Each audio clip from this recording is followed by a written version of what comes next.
જય ભગવાન. સૂક્ષ્મ સ્વરૂપે બિરાજિત દાદાજી, બાપુજી અને ગુરુજીના શ્રી ચરણ કમળમાં મારા સાષ્ટાંગ દંડવત પ્રણામ. ધર્મ લાભ લેવા પધારેલ સર્વે પાર્ષદોને મારા સસ્ને જય ભગવાન. આજે આપણે પાન નંબર 33 થી આ મૂર્તિ પૂજાના વિષયમાં જે પુસ્તિકા જોઈ રહ્યા છે, બાપુજીનું પ્રવચન, એમાં આગળ જોઈશું. ગઈ વખત આપણે જોયું હતું કે ભાવયોગ કોને કહેવાય. એમાં બાપુજીએ પોતાના દેશના રાષ્ટ્રધ્વજને લોકો વંદે છે એ 100 રૂપિયાની નોટનો કાગળ માત્ર એક કટકો જ છે, પણ એની ઉપર રાજમુદ્રા અંકિત થયેલી હોવાથી એનું મૂલ્ય જેટલા રૂપિયા લખ્યું એટલું થઈ જાય છે. એવી રીતે જ આ મૂર્તિ પૂજા, આને મૂર્તિ પૂજા નહીં કહીએ તો શું કહીએ? એને ભાવયોગ જ કહી શકાય. પછી આગળ દાખલો આપ્યો તો કે પુત્રી, ભગિની, પત્ની અને માતા આ ચારે સ્ત્રીઓ જ છે, કિંતુ તેમની સાથે ભિન્ન ભિન્ન પ્રકારનો વ્યવહાર કરવામાં આવે છે. એ પણ આપણે એને ભાવયોગ નહીં કહીએ તો બીજું શું કહી શકીએ? કારણ કે પ્રત્યેક સાથે આપણો ભાવ અલગ અલગ છે. પછી આગળ એમને કહ્યું આપણને કે મન ભાવમય જ છે, ભાવ જ તેનો સ્વભાવ છે. અત એટલે કે વસ્તુ, વ્યક્તિ, વિચાર, વર્તન, વાતાવરણ ઇત્યાદિ એટલે વગેરેનો સંસર્ગ થતા મનમાં, આપણા મનની અંદર સમ અથવા તો વિષમ એવા ભાવો ઉત્પન્ન થાય છે. એ આપણે ગઈ વખતનું જોયું તો એના ટૂંકમાં જોયું. હવે આગળ કહે છે, ઉદ્દીપન શબ્દ મનોવિજ્ઞાનનો પારિભાષિક શબ્દ છે. ઉદ્દીપન એટલે આપણને સમજ હશે કે કોઈ વસ્તુ છે એ પોતે રિએક્ટ ના કરતું હોય, પણ એની હાજરીમાં રિએક્શન આવતું હોય. દાખલા તરીકે આપણે અમુક ક્રિયા અથવા કર્મ એકલા હઈએ તો ના કરી શકીએ, પણ આપણા ગુરુ ત્યાં પ્રત્યક્ષ હોય ને એ આપણને કહે તો આપણે એ કાર્ય ભલે ગુરુ હોય છતાં પણ આપણે કરી શકીએ. એટલે ગુરુ આપણા માટે ઉદ્દીપક કહેવાય. એ વાતની એ વાત છે. ઉદ્દીપન શબ્દ મનોવિજ્ઞાનનો પારિભાષિક શબ્દ છે. તેનો અર્થ પૂર્વ સંસ્કારોને જાગૃત કરનારાનું નિમિત્ત છે. પૂર્વ સંસ્કારો, આગલા જન્મના આપણા જે સંસ્કારો છે એને જાગૃત કરનારું નિમિત્ત છે. કોણ? ઉદ્દીપન. મૂર્તિ ઉદ્દીપન છે. મૂર્તિ છે એ શું છે? ઉદ્દીપન છે. એ આપણા સંસ્કારોને જાગૃત કરે છે, આપણા ભાવોને જાગૃત કરે છે. મૂર્તિ ઉદ્દીપન છે. આપણે નામ અને રૂપના વ્યવહારોથી અભ્યસ્ત હોવાથી નામ અને રૂપ વિનાની કોઈ વસ્તુ કે વ્યક્તિની કલ્પના જ કરી શકતા નથી. આપણે નામ અને રૂપ એ બે વગર ભક્તિ પણ કરી શકતા નથી, કંઈ પણ કરી શકતા નથી. એટલે કે જે આપણું મન છે એ નામ ને રૂપના વ્યવહારોથી જ અભ્યસ્ત છે, એટલે કે અભ્યાસ પામેલું છે. અને એટલે આપણે નામ કે રૂપ ના હોય તો એવા વસ્તુની કલ્પના પણ નથી કરી શકતા. શ્રી સદગુરુનું નામ યાદ આવતા સ્મૃતિમાં તેમનું રૂપ ઉપસ્થિત થાય છે. દાખલા તરીકે આપણે ગુરુજીનું નામ બોલીએ તો તરત જ રાજર્ષિ મુનિનો આવો હાથ વાળો ચહેરો તરત જ આવી જશે.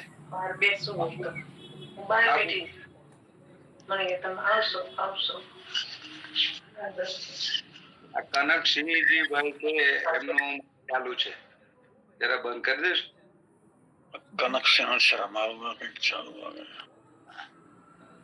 શ્રી સદગુરુનું નામ યાદ આવતા સ્મૃતિમાં તેમનું રૂપ ઉપસ્થિત થાય છે.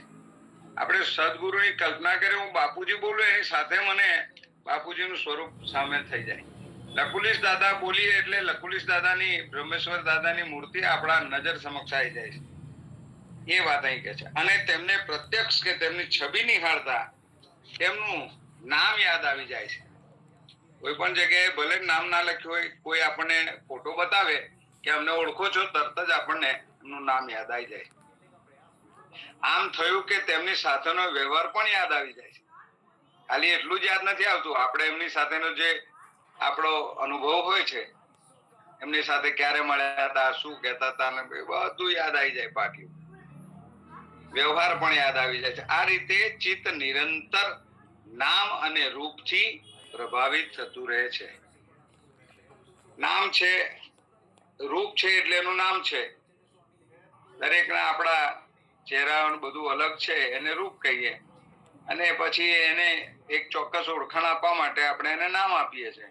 એટલે નામ ને રૂપ વગર આપણે ભક્તિ કરી શકતા જ નથી, અથવા એવી કલ્પના પણ કરી શકતા નથી. મૂર્તિ પૂજક મૂર્તિને દેવ માનીને પૂજે છે, અને મૂર્તિ પૂજાને નિંદનારો તેને પથ્થર માનીને તેની નિરંતર નિંદા કરે છે. આ પરિણામનું સૂક્ષ્માવલોકન કરતા એક વાત સુસ્પષ્ટ થઈ જાય છે કે બંનેના મન પર મૂર્તિનો સમાન પ્રભાવ પડેલો છે. એક એને ભગવાન કહે છે ને એક એને પથ્થર કહે છે, પણ મૂર્તિ તો એના મગજમાં વસેલી જ છે, એમ કહેવાનો મતલબ છે. અતઃ સિદ્ધ થાય છે કે કોઈ પણ ઉદ્દીપન રાગ અથવા દ્વેષ ઉત્પન્ન કરવા સમર્થ છે. એકને રાગ છે કારણ કે એને ઈશ્વર દેખાય છે, અને એકને પથ્થર દેખાય છે, એને દ્વેષ છે. તો રાગ ને દ્વેષ ઉદ્દીપન, કોઈ પણ ઉદ્દીપન હોય એ રાગ અને દ્વેષને ઉત્પન્ન કરી શકે છે.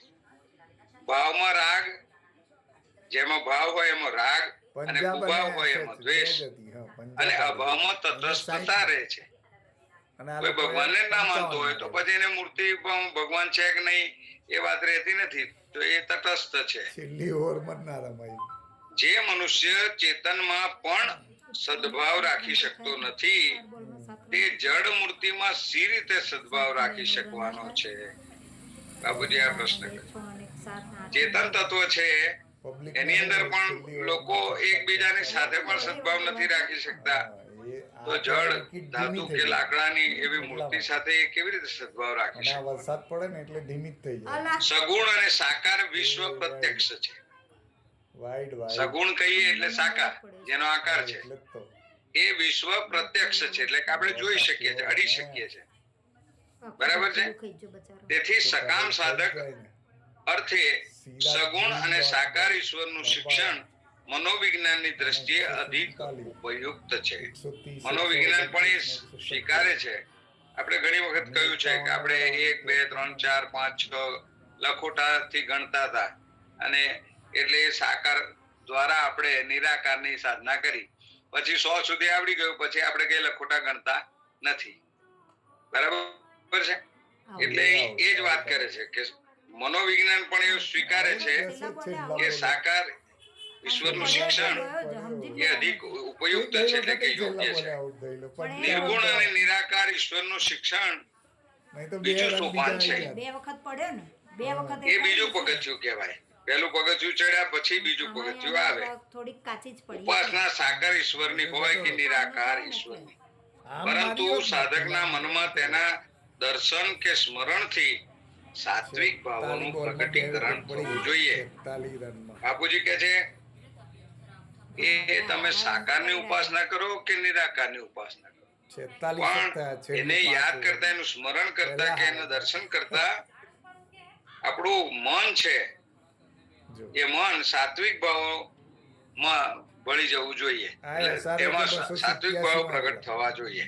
2024 એ એનું મુખ્ય એનું પરિણામ છે. આજે પાછા 55 માં રહેલા, અને તે અધિક સમય પર્યંત સુસ્થિર રહેવું જોઈએ. પાછું સાત્વિક ભાવ પ્રગટ તો થાય પણ પછી ટકી રહેવો જોઈએ.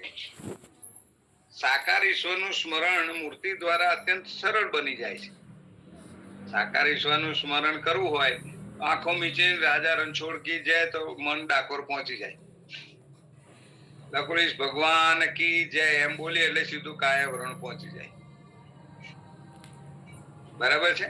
તો અહીં સાકાર ઈશ્વરનું સ્મરણ મૂર્તિ દ્વારા અત્યંત સરળ છે કે છે.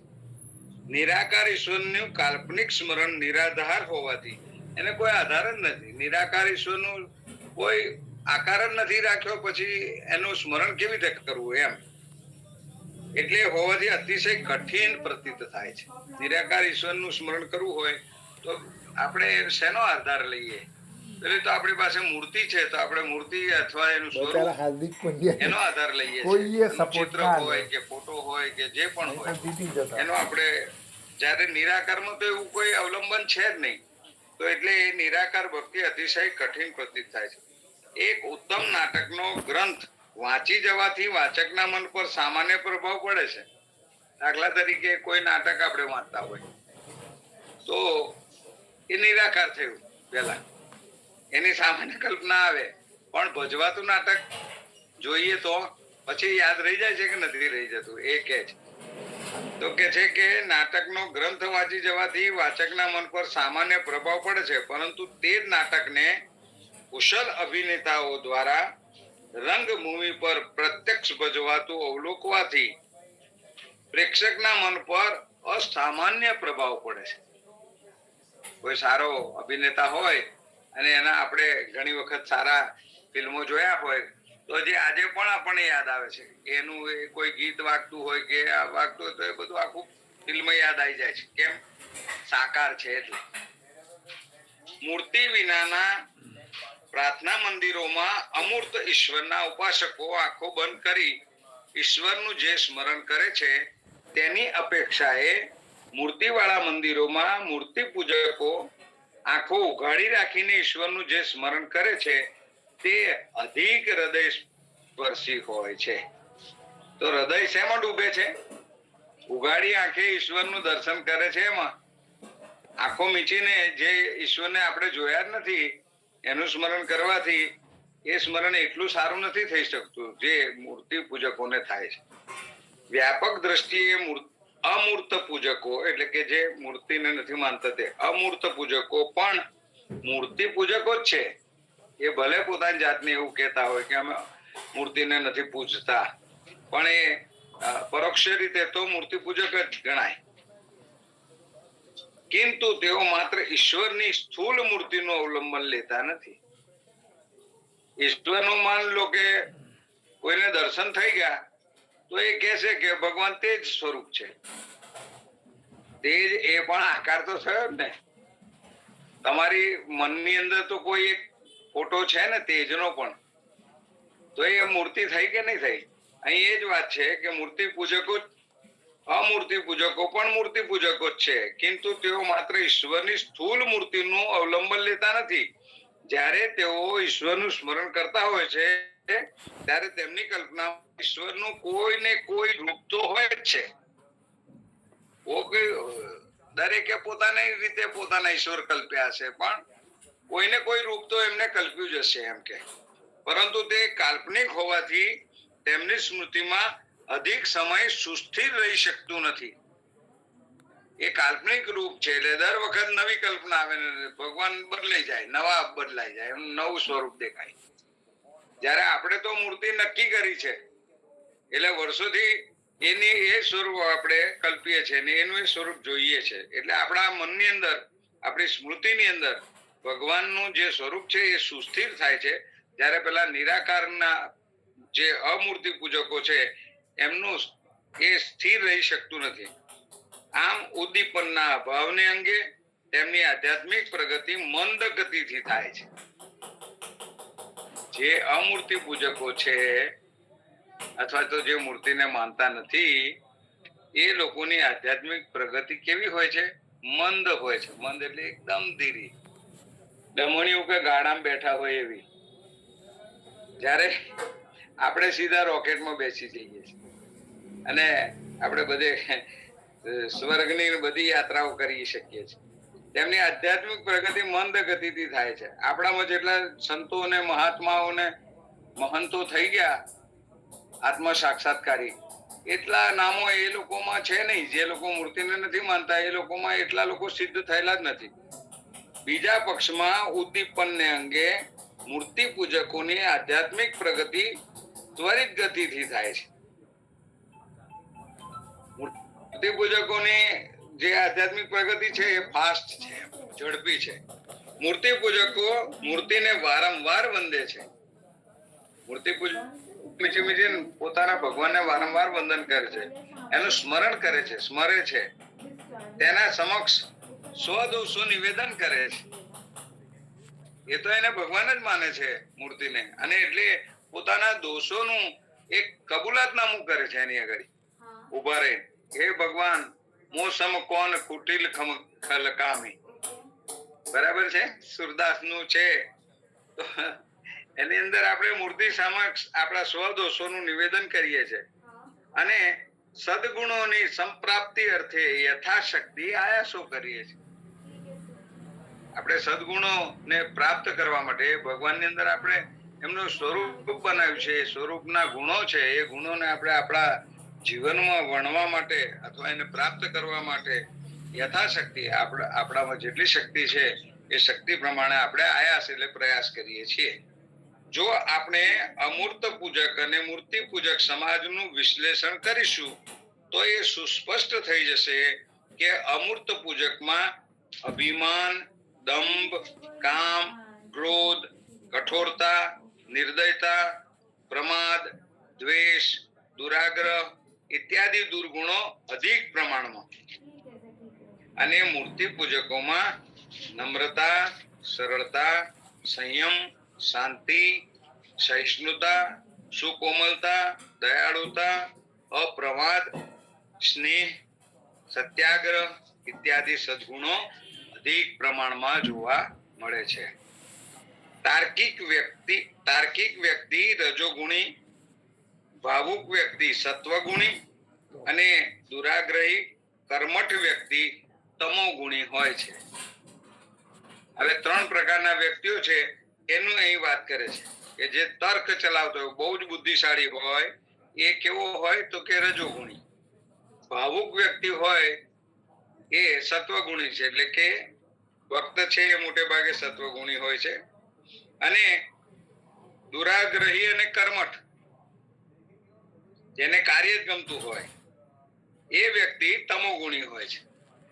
બરાબર છે. યોગી કે કર્મયોગી જેને જે આપણે કહીએ છીએ તે. તીર્થધામોમાં અને મંદિરોમાં મૂર્તિ પૂજકોની જેટલી ભીડ થાય છે એટલી ભીડ પ્રાર્થના મંદિરોમાં થતી નથી. જ્યાં મૂર્તિ નથી હોતી ત્યાં કઈ એટલી ભીડ થતી નથી. મૂર્તિ પૂજકો મંદિરો અને તીર્થધામોમાંથી અપાર આશ્વાસન મેળવે છે. કોઈ પણ દુઃખ હોય, ભગવાનને ત્યાં પહોંચી જાય અને ભગવાનની સામે ઉભા રહે એટલે ભલે ને પણ એ એવું અનુભવે છે કે ભગવાને મારા માથે હાથ મૂક્યો છે ને હવે ભગવાન મારું દુઃખ દૂર કરશે.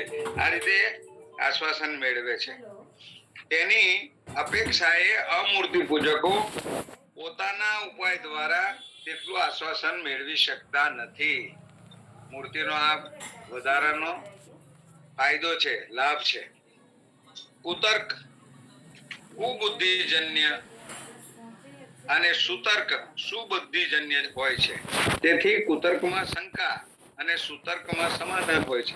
કુતર્ક કરીએ કે આમાં ભગવાન નથી તો શંકા પેદા થાય છે, અને સુતર્ક હોય કે આમાં તો મારા ભગવાન જ છે તો આપણને સમાધાન પ્રાપ્ત થાય છે.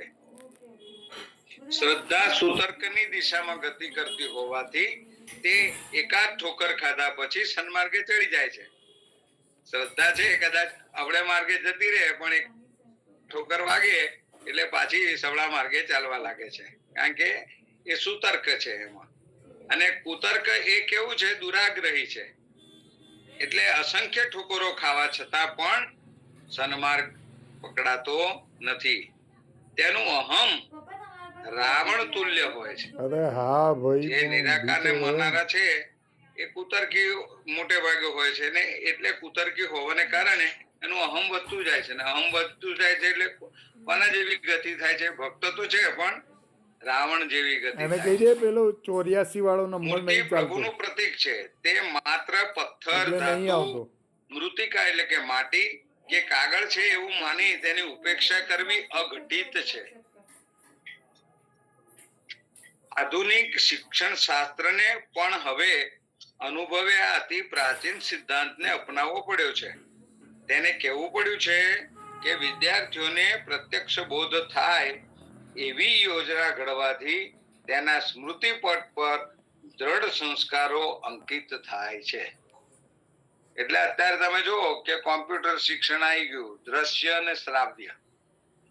જે વસ્તુની વાત થાય છે એનો આકાર બતાવો તો એ વહેલું યાદ રહી જાય, એવું મનોવૈજ્ઞાનિકોએ શોધી કાઢ્યું છે. એટલે અત્યારે તમે જુઓ કે નવી શિક્ષણ યોજનાની અંદર દ્રશ્ય શ્રાવ્ય સાધનો વધારેમાં વધારે વાપરવામાં આવે છે કે જેથી બાળકોને બહુ બોલવું ના પડે અને છતાં એનો આકાર કે એનું જે સ્વરૂપ છે એ તરત જ સમજાય. મૂર્તિમાં ધ્યાન કેન્દ્ર બનવાની સંપૂર્ણ યોગ્યતા છે. હવે બાપુજી આગળ કહે છે કે મૂર્તિ એટલે કે મંદિર જ્યાં મૂર્તિ મૂકી છે એને ધ્યાન કેન્દ્ર બનવાની એમાં સંપૂર્ણ યોગ્યતા છે કે એક તો તે કલાનું અનુપમ ઉદાહરણ હોય છે. એમાં સરસ મજાની કોતરણી અને મૂર્તિઓ હોય છે એટલે કલાનું અનુપમ ઉદાહરણ હોય છે. બીજું તેમાં ભગવાનનો ભાવ આરોપવામાં આવે છે. એ પાછી કલા એ માત્ર કલા નથી રહી જતી, એમાં પાછી આપણે એ મૂર્તિમાં ભગવાનનું સ્વરૂપ પધરાયું છે. ત્રીજું તેની સંરચના તેની રચના શાસ્ત્રના આધાર પર કરવામાં આવી હોય છે. આડેધડ બનાવી દેવામાં નથી આવતું. શાસ્ત્રોક્ત રીતે મૂર્તિ અને મંદિર બંનેના પ્લાન કરવામાં આવે છે. ચોથું તેમાં યોગ સમસ્યાઓ, તેમના સમાધાનો અને યોગના ગુપ્ત રહસ્યો સમાધિની ભાષામાં અંકિત કરવામાં આવે છે. બાપુજી કેટલું મોટી વાત કરી છે આ ચોથી, કે એમાં યોગ સમસ્યાઓ, યોગમાં જે સમસ્યાઓ આવે તે, તેમના સમાધાન એટલે કે એનો ઉકેલ, અને યોગના ગુપ્ત રહસ્યો, યોગની અંદર જે ગુપ્ત રહસ્યો સમાયેલા છે એ બધા જ કેવી રીતે બતાવવામાં આવ્યા છે? સમાધિની ભાષામાં. સમાધિની ભાષામાં અંકિત કરવામાં આવેલા હોય છે પેલી મૂર્તિઓમાં. તમે જો આપણે સમાધિ મંદિર ગયા હશો મલાવ, તો ત્યાં રાધા કૃષ્ણની મૂર્તિ જોજો. આપણે ખાલી બોલીએ કે યોગેશ્વર કૃષ્ણ, પણ ત્યાં કૃષ્ણને જોઈએ અને એની આંખો મીચેલી જોઈએ, સમાધિષ્ઠ. રાધાની આંખો પણ, રાધાજીની આંખો પણ સમાધિષ્ઠ છે. તો એ મૂર્તિ જોઈએ ત્યારે આપણને એનું રહસ્ય આપણને ખબર પડે કે એની અંદર યોગનું રહસ્ય સમાયેલું છે. મૂર્તિઓ ચિત્રલિપિઓમાં આલેખાયેલા યોગ ગ્રંથો છે. શું કે છે? મૂર્તિઓ ચિત્રલિપિમાં આલેખાયેલા કેવા છે? યોગ ગ્રંથ છે. એટલે કે મંદિર એ તો પુસ્તકાલય છે, યોગની અનુભૂતિઓનું પુસ્તકાલય છે. તેની ભાષા સર્વોચ્ચ યોગ સાધકને જ સમજાય છે, અન્યને નહીં. મૂર્તિ લોકો દર્શન કરવા જાય છે તો સામાન્ય દર્શન કરીને ફાફા મારીને આજુબાજુ જોઈને તરત જ કેટલા લોકો તો નીકળી જાય છે. ઠીક છે, હવે એમ કે આ બધા સ્વરૂપો તો આપણે જોયેલા જ છે. જ્યારે આ ભાષા જે મૂર્તિઓની ભાષા છે, યોગની ભાષા, એ સર્વોચ્ચ યોગ સાધકને તરત સમજાઈ જાય છે, બીજાઓને નથી સમજાતી. પણ ધીરે ધીરે પેલા જે સામાન્ય સાધકો છે એને પણ ધીરે ધીરે એ પણ સમજાવવા લાગે છે. પ્રત્યેક આધ્યાત્મિક યાત્રીએ મૂર્તિ પૂજા કરવી જ જોઈએ. જ રાખ્યો છે અંદર, બહાર આપ્યો છે. પ્રત્યેક આધ્યાત્મિક યાત્રીએ મૂર્તિ પૂજા કરવી જોઈએ એવું એક પક્ષીય વિધાન અયોગ્ય છે. મૂર્તિ પૂજા વિના પણ ઉપાસના થઈ શકે છે, કારણ કે એક આખો પક્ષ છે આ દુનિયા પર કે જે મૂર્તિને માનતો નથી, પણ છતાં એ લોકો ભગવાનને તો માને છે. આ કારણે મૂર્તિ પૂજકોએ અમૂર્ત પૂજકોને કે અમૂર્ત પૂજકોએ મૂર્તિ પૂજકોને મૂર્ખ કે માર્ગ ભૂલેલા ન માનવા જોઈએ. આપણો માર્ગ સાચો છે એટલે બીજા ભૂલ ભરેલા છે એવું નહીં માનવું જોઈએ. એ એમની રીતે સાચા છે, એમના પોતાના મંતવ્ય પ્રમાણે, એમની માન્યતા પ્રમાણે, અને આપણે આપણી માન્યતા પ્રમાણે સાચા છીએ. બરાબર છે? એટલે આપણે એકબીજાને મૂર્ખ કે માર્ગ ભૂલેલા એવા માનવું ના જોઈએ, એવું બાપુજી કહે છે. ઈશ્વરવાદ અથવા દેવ દેવીવાદ ભક્તિ યોગ, મંત્ર યોગ, તંત્ર યોગ સાથે સંબંધિત છે. ઈશ્વરવાદ સાથે શું શું જોડેલું છે? દેવ દેવીવાદ, ભક્તિ યોગ, મંત્ર યોગ અને તંત્ર યોગ, આ બધા એની સાથે સંબંધ ધરાવે છે. જ્યારે સાધક વર્ષોની તપશ્ચર્યા પછી સબીજ યોગની ધારણા નામક ભૂમિ પર આરૂઢ થાય છે, ત્યારે તેને ભગવાનના વિશ્વરૂપનો સાક્ષાત્કાર થાય છે. આખા વિશ્વમાં રહેલા ભગવાન દેખાય છે. સબીજ સમાધિ સિદ્ધ થાય એનો મતલબ એવો થયો કે કણે કણમાં ઈશ્વર દેખાવા લાગે છે, અથવા તો સમજાવવા લાગે છે, એનો સાક્ષાત્કાર થાય છે. અને અંતમાં ચતુર્ભુજ વિષ્ણુનો સાક્ષાત્કાર થાય છે. તે સાક્ષાત્કાર દિવ્ય દ્રષ્ટિ દ્વારા ધ્યાનમાં જ થાય છે. ખુલ્લી આંખે ચર્મચક્ષુથી નથી થતા. ચર્મચક્ષુ તો એ અખંડ અંધાપો બાપુજી લખે છે, ચર્મચક્ષુથી એનો સાક્ષાત્કાર નથી થતો, પણ દિવ્ય દ્રષ્ટિથી થાય. તે સાક્ષાત્કાર દિવ્ય દ્રષ્ટિ દ્વારા ધ્યાનમાં જ થાય છે. આ સાક્ષાત્કાર ધ્યાનમાં થાય છે. ભક્ત યોગીઓ ભાવ દ્રષ્ટિથી યોગાનુભૂતિઓ વર્ણવે છે. તેથી ભક્તિ યોગના સાધકને પુરાણોક્ત અવતાર લીલાઓમાં પોતાની યોગાનુભૂતિઓના દર્શન થાય છે. શ્રીમદ ભાગવત વાંચતા હોઈએ અને એક બાજુ કોઈ યોગી બેઠા હોય, એમને પોતાના ધ્યાનની અંદર આ બધી અનુભૂતિઓ થઈ હોય, ત્યારે એમને એ વસ્તુથી પુષ્કળ આનંદ થાય છે. કેમ કે એમને જે લીલાઓ જોઈ છે એ લીલા અહીં આગળ પ્રત્યક્ષ વર્ણન થઈ રહ્યું હોય છે. કર્મયોગીઓ કર્મ દ્રષ્ટિથી યોગાનુભૂતિઓને વર્ણવે છે. કર્મયોગી હોય એ કર્મની દ્રષ્ટિ રાખે છે અને પોતાની યોગની અનુભૂતિઓ વર્ણવે છે. તેથી કર્મયોગના સાધકને યોગ વિષયક ઉપનિષદો અને યોગ શાસ્ત્રોમાં વર્ણવાયેલી વિવિધ ક્રિયાઓમાં પોતાની યોગાનુભૂતિઓના દર્શન થાય છે. યોગી હોય ને યોગની ક્રિયાઓમાં એના દર્શન થાય છે. તે જ રીતે જ્ઞાન યોગીઓ તત્વ દ્રષ્ટિ છે. એની કઈ દ્રષ્ટિ છે? જ્ઞાનીઓ હોય એની તત્વ દ્રષ્ટિ. જ્ઞાન યોગીઓ તત્વ દ્રષ્ટિથી સ્વાનુભૂતિઓને વર્ણવે છે. તેથી જ્ઞાનના સાધકને જ્ઞાન વિષયક ઉપનિષદો અને દર્શનોમાં વર્ણવેલા તત્વોમાં પોતાની યોગાનુભૂતિઓના દર્શન થાય છે. હવે ફકરો જ વાંચીને પછી આપણે આજનો સત્સંગ બંધ કરીશું, કારણ કે પછી એનો ટોપિક બદલાય છે. મેં આ પ્રવચનમાં મૂર્તિ પૂજાનું મહત્વ અત્યંત સંક્ષેપમાં વર્ણવ્યું છે. એના શબ્દે શબ્દનું અને વાક્યનું ગહન ચિંતન કરવાથી મૂર્તિ વિષયક અગણિત સંશયો નિવૃત્ત થઈ જશે, બાપુજી કહે છે. એટલે પછી કોઈ પ્રશ્ન રહેશે નહીં કે મૂર્તિ કેમ ઘડવામાં આવી, અને મન ઉત્સાહમાં આવી શ્રદ્ધાપૂર્વક આધ્યાત્મિક યાત્રા કરવા લાગશે. એટલે પછી મૂર્તિ નહીં રહે, પણ એ ભગવાનનું સ્વરૂપ આપણને સમજાશે. હવે મૂર્તિ પૂજાનું એક અદ્વિતીય દ્રષ્ટાંત પ્રસ્તુત કરી મારા પ્રવચનને સમાપ્ત કરીશ. પાંડવોના ધનુર્વિદ્યાના ગુરુ મહર્ષિ દ્રોણાચાર્ય મહાસમર્થ આચાર્ય ગણાતા હતા. તેમની સુકીર્તિ સમસ્ત ભૂમંડળમાં વ્યાપી ગઈ હતી. પરિણામે તેમના શ્રી ચરણોમાં ધનુર્વેદની શિક્ષા પ્રાપ્ત કરવા દૂર દૂરથી સહસ્ત્ર રાજાઓ અને રાજકુમારો આવતા હતા. મહર્ષિ દ્રોણાચાર્યની સુકીર્તિ એ નિષાદ રાજ હિરણ્ય ધનુના પુત્ર એકલવ્ય પણ સાંભળી. તેને ધનુર્વિદ્યા પર અપાર પ્રીતિ હતી. તે ઉત્સાહપૂર્વક હસ્તિનાપુર આવ્યો, આશ્રમે પહોંચ્યો. શિષ્યોના વિશાળ સમૂહથી ઘેરાયેલા આચાર્યજી અધ્યાપનનું કાર્ય કરી પોતાના નિવાસસ્થાને પાછા ફરી રહ્યા હતા. એકલવ્ય તેમને તરત જ ઓળખી કાઢ્યા, પ્રીતિપૂર્વક પ્રણામ કર્યા. આચાર્યજીએ પૂછ્યું, તો કોનો પુત્ર છે, કેમ આવ્યો છે? તો એને જવાબ આપ્યો, હું નિષાદ રાજ હિરણ્ય ધનુનો પુત્ર એકલવ્ય આપની પાસે ધનુર્વિદ્યા શીખવા આવ્યો છું. તેમણે તેને અનિમેષ દ્રષ્ટિથી જોયો. પછી પોતાને ઘેરીને ચાલતા રાજાઓ અને રાજકુમારોને પણ જોયા. તેમના વદન પર વિષાદની એક નાનીશી વાદળી અત્યંત ત્વરાથી આવી અને અત્યંત ત્વરાથી ચાલી ગઈ. કોઈને પણ તેના દર્શન ન થયા. એકલવ્ય અતિ દીન મુખે હસ્ત જોડીને ઉભો હતો. તે રાજકુમાર અવશ્ય હતો, પરંતુ તેની જાતિ શૂદ્ર હતી. તે કાળે ક્ષત્રિય રાજકુમારો શૂદ્ર રાજકુમારોને સંસ્કારોમાં પોતાનાથી નિમ્ન કોટીના માનતા હતા. આ કારણે તેઓ પોતાની સાથે તેમને અધ્યયન કરવા દેતા નહોતા. હું આપની પાસે ધનુર્વિદ્યા શીખવા આવ્યો છું.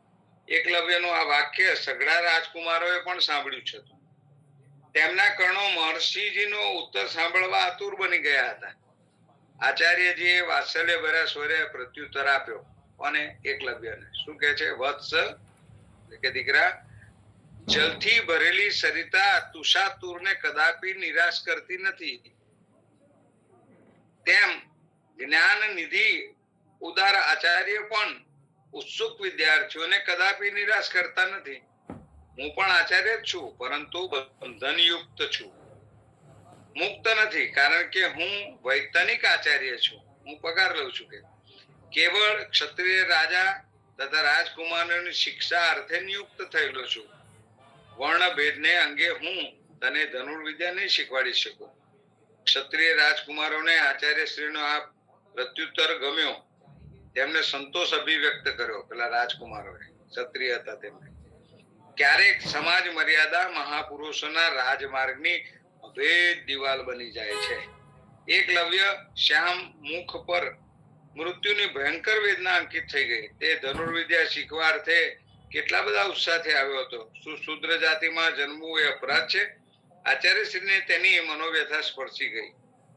તે સાથે જ તેમના સુકોમલ અંતઃકરણમાં અનુકંપાનો ઓઘ ફૂટી નીકળ્યા.